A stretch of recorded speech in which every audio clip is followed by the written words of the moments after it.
आई इसागी मिंग नोंमाइथेम सदानंद मैतई आई जिरीबाम लाइरेंबी लेकाय याम कालीनगर है खंगनबा मफम जिदैदा लेजबनी अदुगा आई इसासी थांगता फेडरेशन ऑफ इंडिया की मेंबर अमनी अदुगा आई वेलालोंग थांगता एसोसिएशन मणिपुर की एक्स जॉइंट सेक्रेटरी नी अदुगा लोइना लोइना मैतई नोंसालालोंग थांगता एंड कल्चरल एसोसिएशन की आई हजु हजिकी ओइना आई चीफ इंस्पेक्टर नी अदुगा अखोई तोंगान तोंगानबा सिविल सोसाइटी ऑर्गेनाइजेशन सिंगी एडवाइजर अमदी तोंगान तोंगानबा प्रेसिडेंट की फम कयागा लोइनाना या ngasi भावबदा थांगता अमसुंग मसिगा लोइनरिबा आर्ट फॉर्म सिंग असिदैदा पृथ्वीदा अमसुंग भारत वर्षदा साननबा संदोकनबा अमसुंग अखोगी थांगताबु पामजरिबा थांगता प्रेमी पुनमक्ता अखोई कानबा फंगनबा अखोगी इकाय खुनजरिबा ओजा इबुंग ओजा प्रेम कुमार जुमनाम होइदोमदा लेबिबा ओजागी मिंग पंजरगा ओजाना होनबिरिबा असुंगलबा थांगता असिना पृथ्वी पुंबगी मार्शल आर्ट्स की लंबी मरक्ता संदोकनबा होनबदा सरुक याजरिबा अदुमलबा इंस्पेक्टर सिंगी मनुंगदा अयाक्सु अमनी अदुगा याना ngasi वाफम असी प्रेस की खुतांगदा सोशल मीडिया की खुतांगदा फोंदोक चनिंगी बदी ngasi दगिना था खरगी ममांगदा अखोगी सोशल मीडिया की खुतांगदा कुंडल खेत्री मयुम कौबा अखोई असम की कसार डिस्ट्रिक्ट सिदगी अखोई इनाउसिंग इचासिंग अमगा अखोई हौजिक हौजिक थांगता स्पोर्ट्स पु यामना थवाई यावना सानजरिबा अखोगी फेडरेशन सिगी मखादा चलाइजदना लेजरिबा अखोगी असम थांगता एसोसिएशन अमसुंग थांगता मुनुक्सिजबा मयाम पुनमक्का सोशल मीडिया खुथांगदा कमेंट मयाम पिनदना वाफम कया फोंदोकनखिबा अमसुंग मसिगी वाफम सिंग असि चाउथोरकपदगी अखोई वारोई सलम पुरकनबा हाइदना असम थांगता एसोसिएशन ना अखोई कुंडल खेत्री मयुमबु पुन्ना फमिनरगा खंगनदबा भाब तानदबा लेरिबदु भाब ताथोमिननबगिदमक्ता फमिननब होनबदसु महाग मसाला पिगिददना फमिनबगी खुदोंचाबा सेंगोनबगी खुदोंचाबा फंगिदबना मरम मोइदना नुंगनांगना लेरिङै ताजादा कुंडल खेत्री मयुमना प्रेस मीडिया दा अमुक प्रेस कॉन्फ्रेंस में तौरगा थांगतागी मरमदा वारोल खर थंबिरक्पा यामना लाइबक थीबनी अदुगा लोइनना अमुकसु अदुगुमलबा वारोल अदुना मरम ओइदना ngasi all Assam Thangta association अमसुंग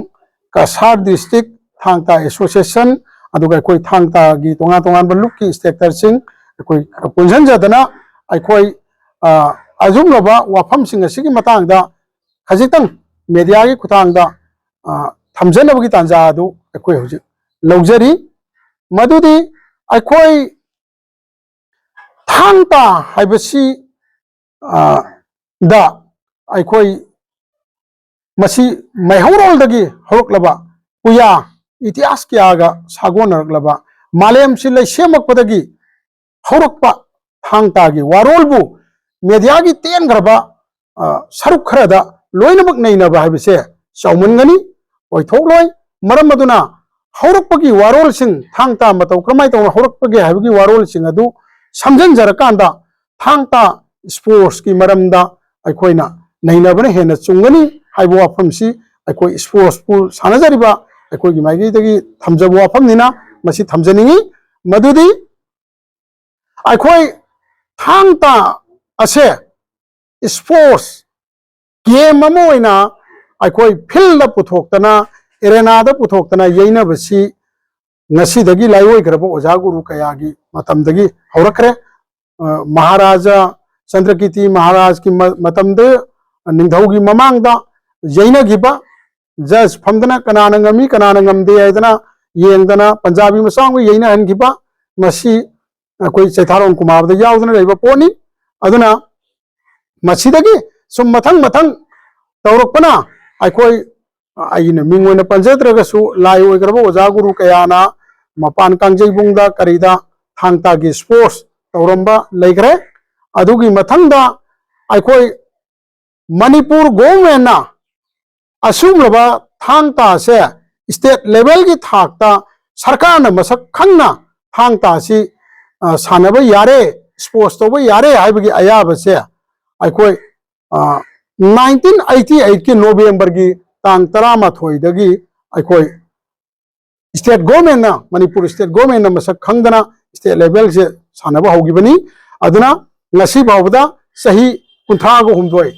33 years helabani aikoina asumlaba thangta sports tawrei bise aduna national ki thakta bharat pumba aikoi thangta si sananaba honadana bharat ki tongan ba state ki player sing saruk yadana sanarari basi aikoi 1993 ki koi November ki date 21 dagi national championship si hana na pangthokibani aduga masida chahi 13 sure handak aikoina pangthoiba national thangta championship asi aduna world thangta di aikoi 2011 ki March ki tang 13 da pang Imphal da Khumalapak da pangthokibisina ahanba world thangta championship ni aduna chahi li sang sina Bharat amadi national state amadi national masak khangna akoi championship pangthorei bise sahi 13 gi mataktani hairiba championship ase pangthona ba honaba amasung bharat punamakta prithvi gi leimai jingda thangta ase masak khangna ba honaba matamda manipur gi amasung bharat ki assam gi thangta gi premi thangta bu nungsijaba player kayana चागदबा थिबोंग चाजगदबा इबुक थंजगदबा पैसा कया खरसा कया चाना थंगो पोलम कया योथोक्तना हुंदोक्तना अखोई थांगता सिदबु पृथ्वीदा मसक खंगौरबदी को हाइबगी वाखलोन दा चाना थक्तना अखोई से थांगता से संदोरखिबा अदुम लो फुरुपदो ngasi चचरिबा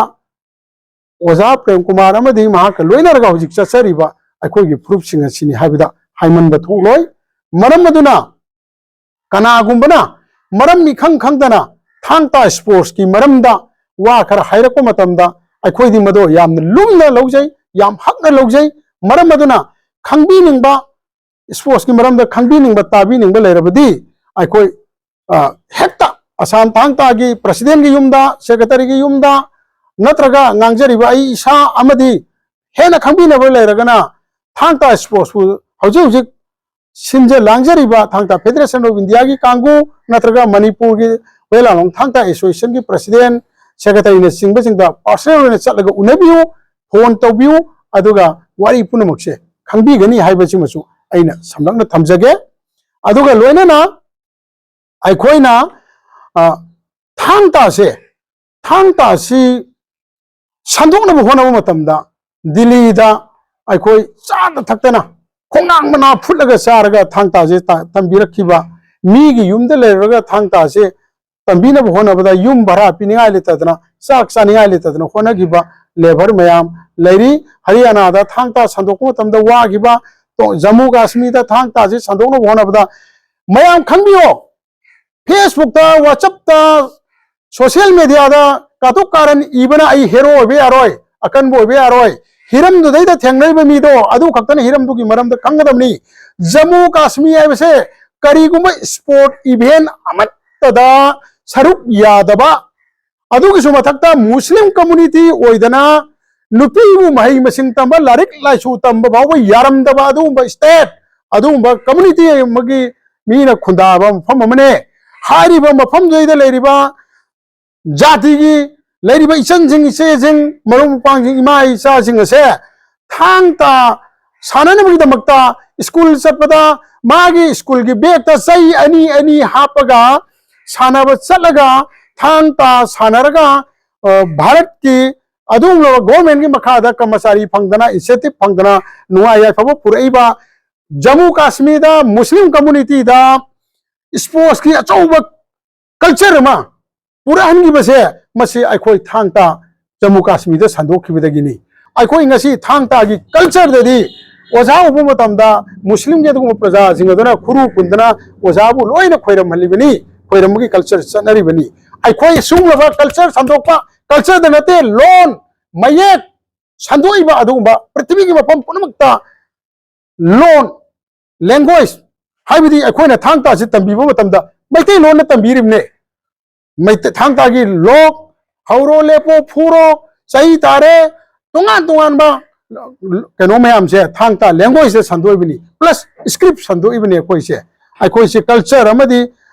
लैंग्वेज संदोकपदा सुकी मतिक सरुक याजरीब टीम अमनी लोइना लोइना अखोइना फादर ऑफ थांगता हाइबसे असम थांगता ना पेंजदना ओजा प्रेम कुमार ना तौजरीब थबक थवमजिदे पेंजदना असम थांगता एसोसिएशन ना उपाधि अमा ओजा प्रेम कुमार दे पिजबने मसी अखोई असम थांगता ना ओजा प्रेम कुमार दे पीबो उपाधि सिबो कनागुम एक्स अमना वाई अमना पीबो यारो याबसे मागी हक लेते माना हाइबे आपके हक लेते माना मागी मसानुपादा तोंबी कोबदा माना मागी मसानुपादा इबुंगो कोबदा नत्रगा मागी मपादा पाबुंग कोबदा पंथाउ कोबदा युमोन बगी मीना नंग नंगी नपादा पंथाउ कोबो यारो हाइबे यारोय मदु मागी राइट ने माना मागी अखोइना अखोइगी इपादा कौजनिंग मिंथोल मा अखोइना कौजबनी मसिदा कनामतन अधिकार तौब यारोय मसिदी अखोइना पिजब उपाधिनी अखोइना ओजाना तौबिरिबदु पेंजदना एसोसिएशन पिजबनी अदुदी इरिल बुंगी पाबुंग लेगिद्रबा पाबुंग गौरकेश्वर जी गौरकेश्वर शर्मना ओजा प्रेम कुमार बु थांग तागी स्पोर्ट्स हौजोकपा लमयान बाइबो उपाधि पिबिरमे अदु उपाधि दु लाले हागे दोरिब्रा चनम यारो हाय दोरिब्रा ओजा प्रेम कुमार दे उपाधि पिबि यारो हाय दोरिब्रा मसिगुमसे तौबिगनु कलकपो माली मिहोबो माली यंगजनबो माली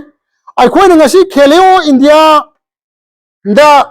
अखोइ थांगता से यौरुकना भोनबदा सही कुंथ्रागुम दोइसे यौरुकना भोनबदा ngasi ngangjariba isa se agrada UP दा आहान थांगता की एसोसिएशन की सेम होना अमसुंग मफम दोइदा थांगता संदोंग होना अखोइ इसा से यूपी की आगरा की बोदला खंदारी मतम सांग लेरुरगा युमदा हलंगनब भारा लेतदना अखोइ से असुक मतिक वाना विदाउट टिकट तंतरानी थोय कक पायरगा चाक चारगा तंदु चारगा युम योरखिबा गुवाहाटी योरबा मतमदा इम्फाल जननब बस भारा लेतदना लंबी चिदाइद लेपग संगभम लेतदना लेबदगी सिपाही हलक मीना बोरा खोसा तौबिरकान कोइ युम योरखिबा यावरिबनी अखोइना तौजरकपा ओजा प्रेम कुमार की मचा मनाई लेरिबा मयाम सिंगसिना थांगता से संदोंग होनबदा तौरिबा लेबर से खंबियु ngasi di kayam nuaire ngasi di अखोई खेलो इंडिया दा मेडल फंगपा असम की प्लेयर अमसे असम गवर्नमेंट ना थांगता स्पोर्ट्स सानब प्लेयर अमने मसक खंबीदना इंसेंटिव केस अवार्ड पीरबने असम की मेडल फंगपा नेशनल मेडल फंगपा मेडल की लिस्ट काउंट तौबदा थांगता की फंगइबा मेडल मसिंगदो काउंटेबल ओरबने मसिंग यावरबने अदो इतादी असम की इज्जत पुरको मतमदा अखोई असिगुमलबा थांगता की प्लेयर सिंग असे असम की दमकता चावरबा थबक थनामा तौरी दैट मीन्स बॉक्सिंग न फंगपा गोल्ड मेडल दुगा थांगता ने फंगपा मेडल दुगा रेसलिंग न फंगपा दुगा सेम कलेक्शन तौबदा यावरबनी अदो ओरबदी अखोई की थांगता की वैल्यू से कयाम वांगे मसी कनाना वांगली ओजा प्रेम कुमार अमदी ओजा प्रेम कुमार का चमिनरिबा ngasi असम थांगता की एसोसिएशन अखोई की हक अखोई की ई अखोई ने कथोक सबदुने नत्रा ngasi अखोई ने फंगिसे अदु ngasi सोशल मीडिया दा कोई करिगी करेम कथाई नबी गनी याय थांगता खेलो इंडिया दा यावरिबा सुमाइना सैबी सु यावनो फोन बी गदमनी सैबी ना थांगता खेलो इंडिया दा यावबा सैबी ना नेशनल गेम दा यावबा सरिक सराना थांगता नेशनल गेम दा यावबा खेलो इंडिया दा यावबा स्कूल गेम दा यावबा पुनमक मणिपुर प्रजा गिनी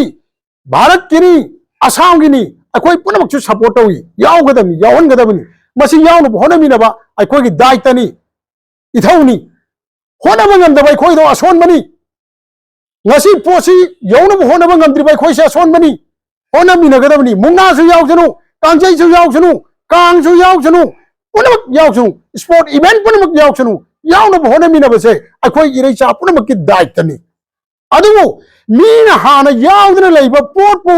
लौथोगा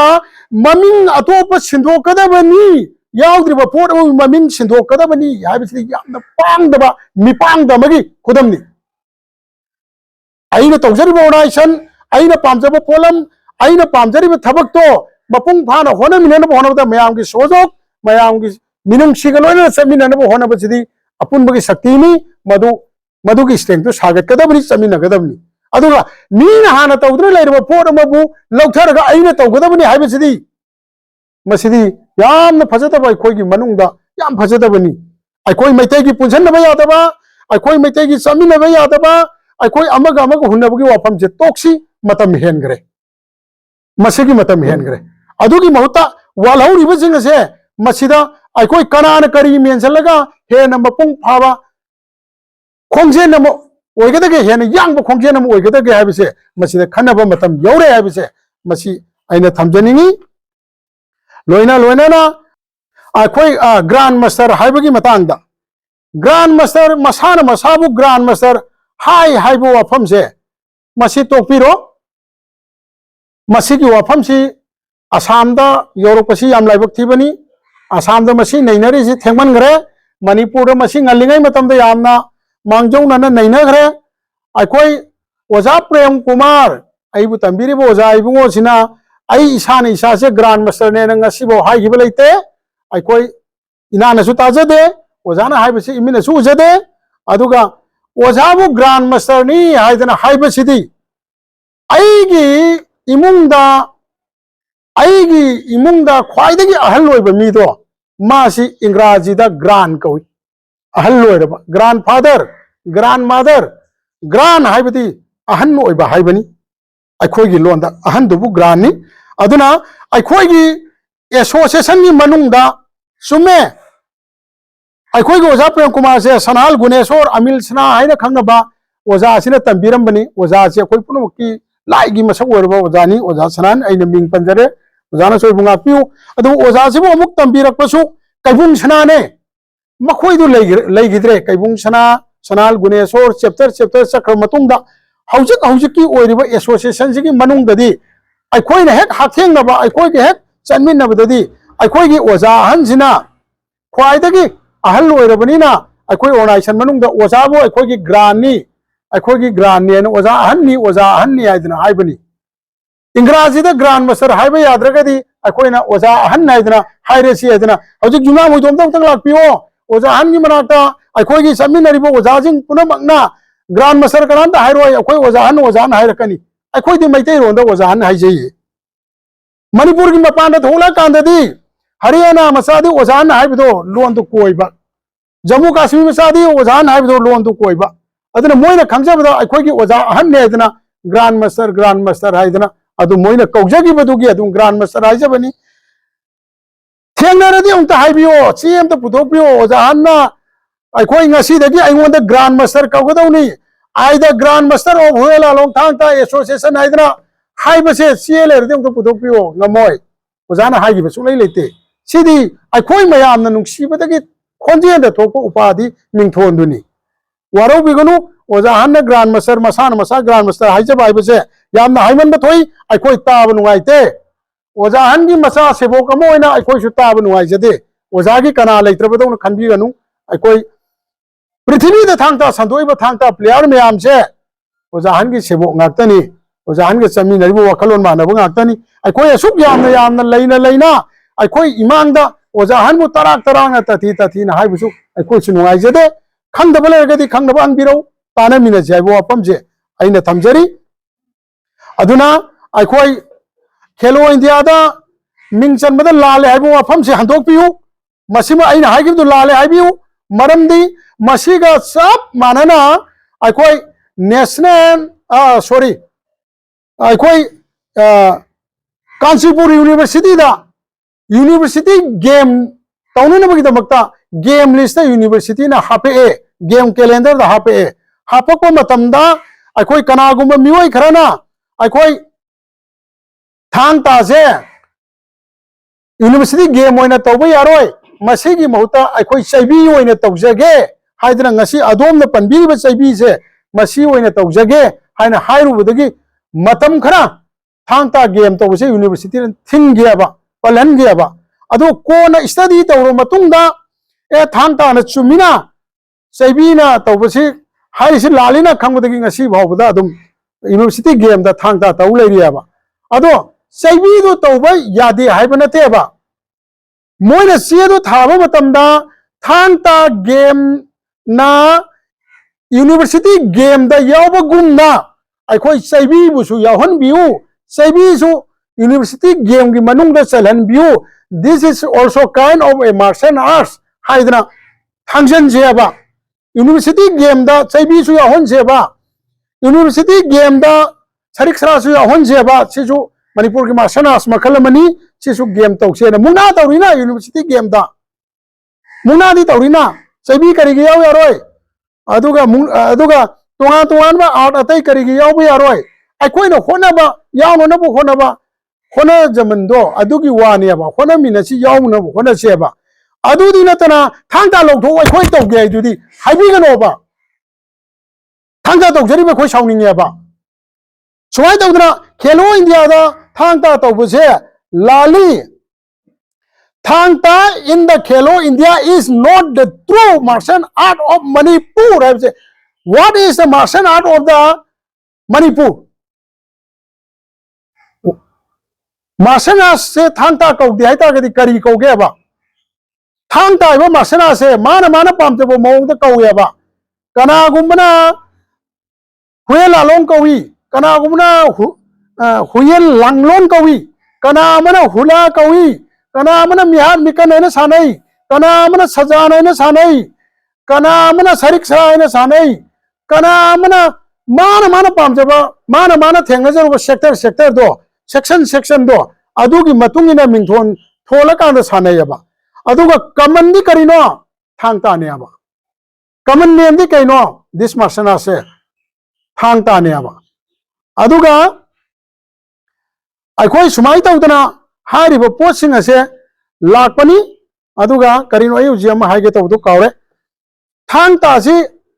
सुमाइना मागी तोंगान सेक्शन जिंदा लाकपदा अखोई अदोमना सी लाली सी सुमी हाइबिगनु थांगता से आम चौबा पोट अमनी अदुगा थांगता स्पोर्ट्स ता सगोन कांगजैदी सगोन थौरगा कांगजै पाइरगा सानबनीना सगोल कांगजै हाइदना हाइबे वानी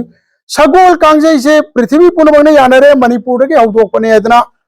मणिपुर के हौदोकने सगोन कांगजै से पृथ्वी पुनमने यानरे अदुगा अदुगुलबा सगोन कांगजैदो अखोई जेनस रेकॉर्ड यावी मणिपुर सगोन कांगजै हौदो ई आइदना तौरिमसुं सगोन कांगजै ओइना हौदो एने यावदेबा पोलो ओइना हौदो एने यावेबा पोलो से मणिपुर हौदो एने यावेबा पोलो ओइबा लोन से ओजा हनमुना ग्रांड मास्टर हा याद्रगा सगोन कांगजै बुन पोलो हाइददी नंग करिगी ये तगेबा पोलो is not Manipuri Meitei language. Meitei language that is Sagol Kanjai Hayaba. Polo Haibigano Sagon Kanjai Hai Sen Seminarum Senbioba. I quite Tanta championships today. Even Yameva, I quite a Sanazarize. Tanta tournaments today, championships, Even Yameva. Style number 1. Ipa Ipuki Masana, Chungo Yamadi, Say Parga Punaba. Event number 2, Chungo Yaudaba, Kong the Kausuyaba, Saina Purusuyaba, Haishimba, Unaba, Sarixragi Part, Matekama, Loksala Kanda, Kong Kut Yauna Punabayaba. Aduga, event number 3, Tang Haiba. Event number 4, Taron Chatpa. Sumaita Udra, Konglo and Chatpa, Kulu and Chatpa Kaidana. I call you Tongan event Mayam Tauriaba. Adudia.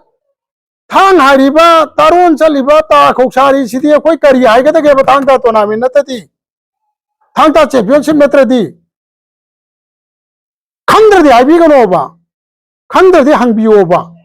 Any पृथ्वी द रहिबा मियोय अमने एकता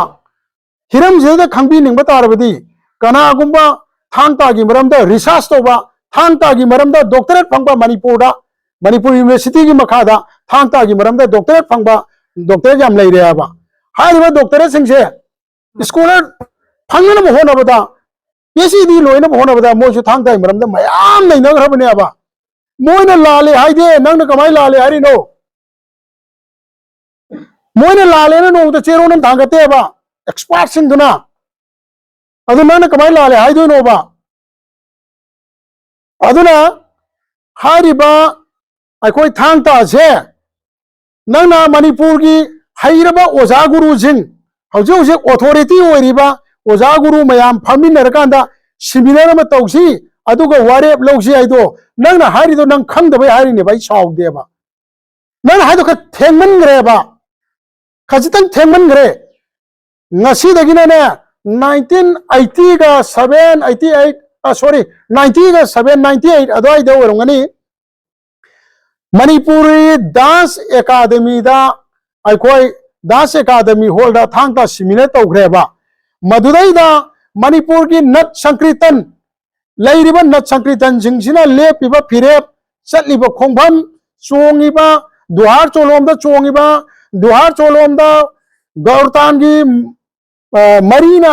leidna sariba jagoi punamak thangta gi kanglon thangta gi maron dagi hobani haibase oja lakpati hoy oja kari natek hoy kari hoy loi yauri mi kairau pabung hoy oja sana hoy kari hoy loi yauri mi adigi pong beijing angom boy kari hoy matam dugi lai hoy garbo oja guru myam loi yauri mi akoi isa ju yaujai matam dai da thangta dagi Manipur ki art form jing je jagoi ras phawa thangta gi form dagi haudokhibani chatliba sathek miyeng nayeng chongiba konglon punamak thangta gi khongom dagi haudokhibani aise resolution logram neba Manipur ki thangta ji yam chawra neba aduna hariba thangta jingsidagi kalam logthokanda mana pamjaba event tu gi matang tu gi sijenarakpaneba aduna seminar sinma matamda aikhoju puthorake Manipur ki aikhoina thengna jahoba matamda Manipur ki thangta gi oja maming lerba oja amubi oja ibetombi pabung khelchandra pabung heramot adaga pabung sinam devarta pabung nodia pabung gorkeshwar pabung sana aduga khaga na hoy bijing si panjaroi ge sumaina laioi garba ahan jing siga ikhoina angang oina thengna jarakpa matamda makhoi jingna khuyek piram basu leiri ba ina panjari bo ja jingda loina ba ama gumba ani gumba piram dabra doisu kaure aduga ayamba oja jingse moigi mayumda chala kanda ikhoina video recording lauri mi question na wara idana ngasi adomna hangbirei ba dumaina hayang matam amada miron karana hangakani ko aise khangdana aikhoina video audio amadi ai ba cheron purakanda tha Manipur ki masanars huela long harga khangna ba ado thangta aira khangna ba sumba warfare out ase sports to ba yabra yadabra kaise oja jingna yai hairambra yadi hairambra kariwa sports to ta di kari maming da tawgani kari harga sports to ni kaise aikhoina loi hangna khuyek pirambal laiye ba loi document laiye ba with document eba noina sidaida thangta gi aiba expression tana khonaba khanauba walhoba manbagi mawong daga noi iri je nang khangdaba iri ne ba akhangda hangoba masi punok se loi laibane with document koi puthoke ba aduna hariba sumba association wela long thangta association Manipur se masi kramaina hogdoki gi aiba matamda Manipur se British na loiram changiba matung dagi thangta tamba yaroi haidra pungting thingjalaga thambadagi Sri Jananeta Hizam Irabot oi yauna Hizam Irabot gi matamda Char Churchan Maharaj gi haktakta thangta se masi se sajen kanglon nunglon aduga culture amasung masidaida yamna phajaba sajen gi kanglon myam yauri punsiron yauri aduna masi Manipur da amuk ana thangta se organize tawgadabani tamhangadabani aidana ayaba lauraga thangta bu Manipur da tamba hawangiba adugumlaba Manipur gi thangta gi amatta ngairaba oza do Sri Sabgyat Sanahal Guneshwar amin sana hainariba oza sineba अदुम ओजादना लिंखलंबा Thangta की association दो वेलालोंग Thangta association Manipur सिनेबा अदुम ओजादना पिरंबा रेस्टार number 2 की मखादा ngasi मागी मसा सेबोक ओरिबा ओजा हुइद्रोम प्रेम कुमार सिंह आइन ओजा Ming पंजरबदा अखोई की ओजा हन्ना ngasi बाव संदोरक्तना अखोई पृथ्वी पुंबगी थांगता की ऑर्गेनाइज तौरिबसे मसी सिनेबा सुंबा असुकी मरु हक एसोसिएशन अमा असुकी मरु हक ओजा अमबु यामना करेम को थाई नदना सोशल मीडिया दगे इबदी तौबिगनु मसी तौबिगनु अदोम खंगदबगिनी अदोम खंगबिरबदी ओजागी मनाक्ता लाकांदा ओजाना अदोम हरा हराउन कोनसनगनी हरा हराउन अदोम लोखत पिगनी अदोम की वालिबा थांग अदोम ज्ञान मयाम लेरंबा याय हिरम के आदा अदोम एक्सपर्ट ओरंबा याय तौरमसु थांगता की मरमदा खंगद्रिबा वालिबा नॉलेज तो ओजागी मनाक्ता लाको मतमदा ओजाना पुलप हप्सन बिरकांदा अदोम सु थांगता की मपुंग फाबा नॉलेज लेबा मी अमा ओइबगी शेयर अमदी दायित्व दो लौबियु हाइबो वाफम से अदोम दा आई तमना अदोम दा इन हाइजरी अदुगा लोइनाना आइना वाफम से लोइसलकदा आइना थैंक्स तौजनिंगबसी मतम मतम की चीफ मिनिस्टर सिंह मतम की एमपी सिंह मयाम अमना थांगता से सौगत बिरक्तना आइकोई ngasi फावदा नेशनल की थाक फावदा आइकोई इंटरनेशनल की थाक फावदा संख्या लेबसिगी मनुंगदा ऑनरेबल ngasi मक चीफ मिनिस्टर ओबिरिबा आइगी पाबुंग बिरेन पाबुंग दा आइना याम स्पेशली थैंक्स तौजनिंग बलै पाबुंग ना जूट अफेयर्स स्पोर्ट्स डिपार्टमेंट ता आई बचेरोलम पिसन बिदना मणिपुर की थांगता से नेशनल गेम लिस्ट याहोंदना भारत की थांगता सानजरिबा मयाम की अवाबसे उबिरगा कानबसे पीबीयू हाइबगी वारोन सान पीबीगी बिदुना मरम मोदना ngasi बावदा थांगता से खुमांग चाउसन संजलगली मरम मदुना मखाताना